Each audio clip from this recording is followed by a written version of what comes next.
최근 보니까 문자 논란에 의해서 이제 최근에 이제 정체성까지 이제 거론하는 분들이 계신데요. 한 분 계시죠, 한 분. 예, 뭐 그 이유에 대해서 보니까 후보님 주위 분들의 몇 면이 PD 계열 쪽 분들이 계셔서가 아닌가 싶은데요. 후보님은 뭐 PD 계열이신지 아니면 PD 계열이 우리나라 중도의 표본이라고 보시는지 정체성에 대해서 한 말씀 부탁드리고요. PD 계열이라고 보는 근거는 뭡니까? 뭘로 말씀하시는 거예요? 지금 이제 주장하시는 분들에 의하면은 말씀해 주세요. 예, 후보님 주변에 누구 말씀하시는 김경률 이라는 분이 제가 그분하고 지금 아니면 같이 일하고 있지 않은데요. 이른건이라는 분을 그분하고도 제가 같이 일하고 있지 않고요. 아니 근데 이제 언론에 보면은 아니 언론 말고 제가 팩트를 말씀드리는 아니, 거예요. 저희들이 이제 들어본 바에 의하면 가장 먼저 선거 이후에 진중권 교수한테 전화를 하셨다던가 이런 아니, 전혀 그렇지 않습니다. 그런 어디서 건 들어보셨는지 모르겠는데. 사실이 아닙니까? 사실이 아닙니다. 그러면 후보님의 정체성은 보수입니까? 중도입니까? 그거를 좀 자, 제가 이렇게 주세요. 말씀드리죠. 저는 절대로 놓치지 않아야 될 핵심 가치가 있습니다. 제 정치에서. 경쟁을 장려해야 된다고 생각해요. 그리고 경쟁에 있어서 룰을 반드시 지켜지게 해야 한다고 생각합니다.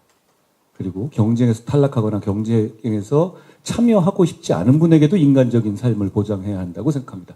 안보를 무엇보다 중요시해야 한다고 생각하고요.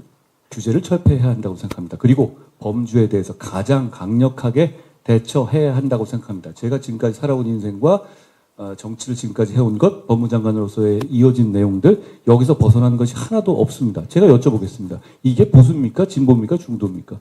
저는 보수라고 보는데요.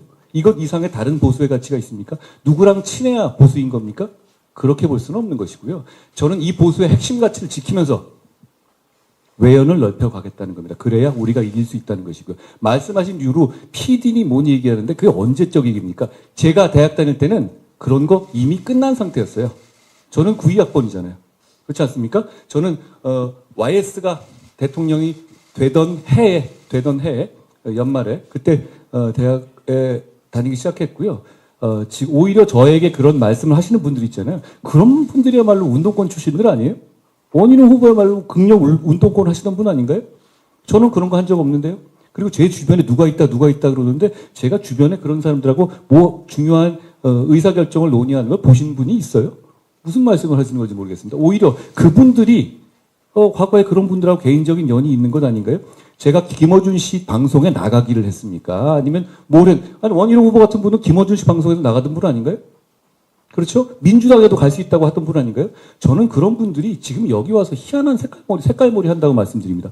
그리고 중국에 관한 얘기도 하시잖아요. 그렇죠? 친중인이 그런 거. 자, 여러분. 외국인에 대한 영주권에 관해서 지방선거 투표권 주는 거 가장 반대하는 사람이 누굽니까? 저 아닙니까? 그리고 그거 하면서 법을 반드시 통과시켜야 되고 상호주의 해야 된다고 말하는 사람이 누굽니까? 저죠? 그런데 그 법 누가 발의한 겁니까? 원희룡 후보가 발의한 거예요.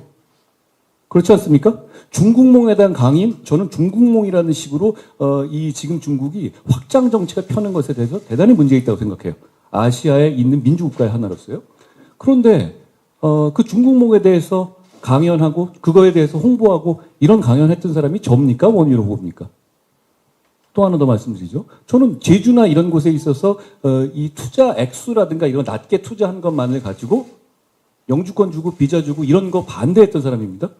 그런데 당시 원희룡 지사가 제주에 있을 당시에 중국인들의 유입이 굉장히 많아졌었습니다.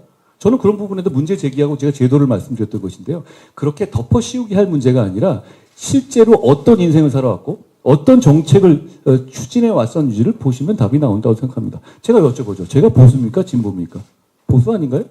저는 보수의 핵심 가치를 일관되게 유지해왔고 앞으로도 그 가치를 기초로 정치할 겁니다. 다만 그 핵심 가치를 공유하는 사람 공유하기만 한다면 제가 말씀드린 그 핵심 가치를 공유한다면 최대한 많은 사람과 소통하고 최대한 많은 사람을 우리 편으로 끌어들일 겁니다. 그래서 정권을 재창출할 것입니다.